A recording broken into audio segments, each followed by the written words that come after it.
Hello everyone, my name is Michael and welcome back to another episode in the Scrapy Tutorial Series. In this episode, we will see how we can use items and item loaders in our Scrapy script. So yeah, with that said, let's get straight into the video.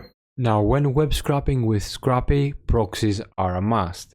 Without them, websites can detect too many requests coming from the same IP address and they will block you.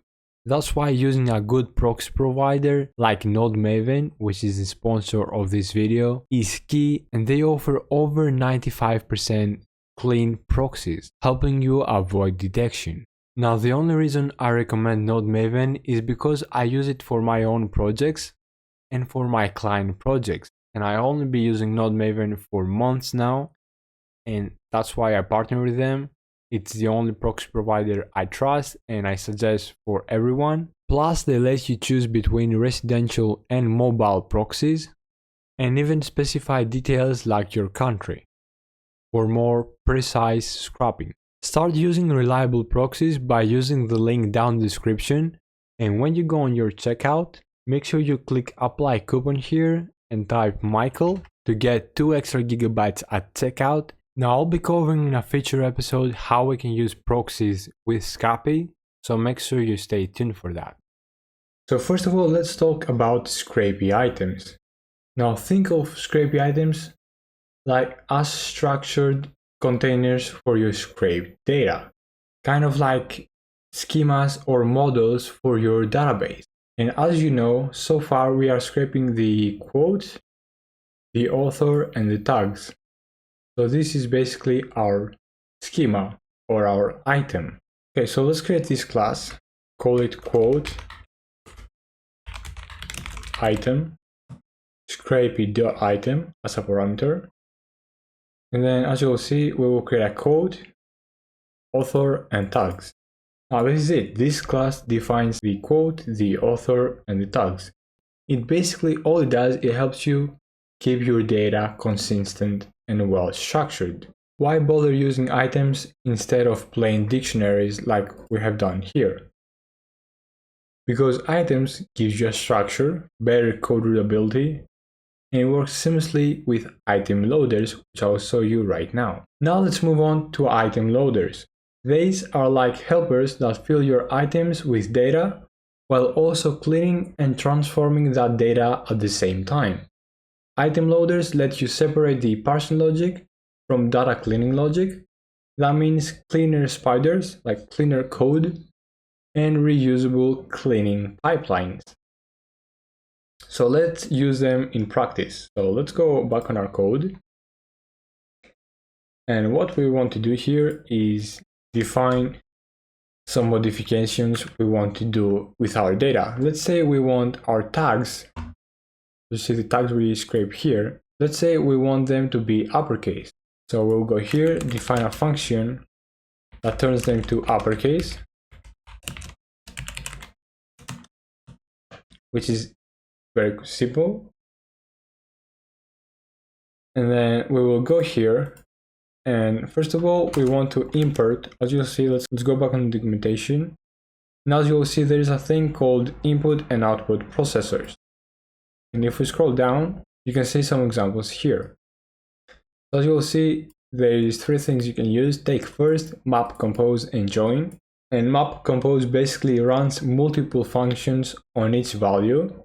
As you will see, on each value, you run multiple functions. Now, only one is defined here, but you can run more than once, separated by comma. Now, TakeFirst basically grabs the first non-null value, and then join basically joins a list into a single string. Okay, so let's first of all use MapCompose with our tags. So here we will say MapCompose to uppercase. We will also import MapCompose here from ItemLoaders.processors. Now if we open terminal and run our script, yeah, I ran it in the wrong location. Make sure you are inside your folder.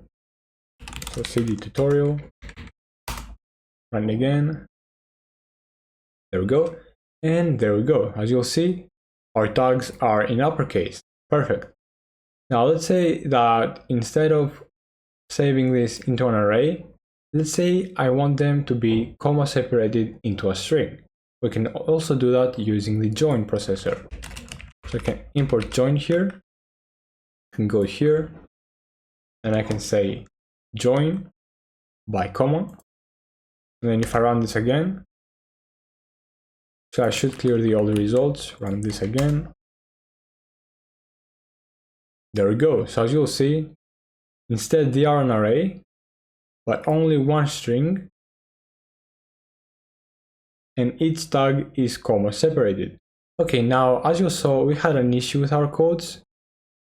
The tags was inside an array even though it was a single string, and the tags were separated by commas.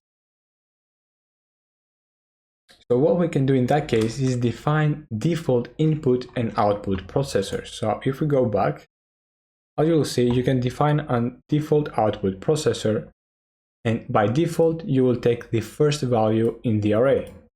So let's take this example, paste it here.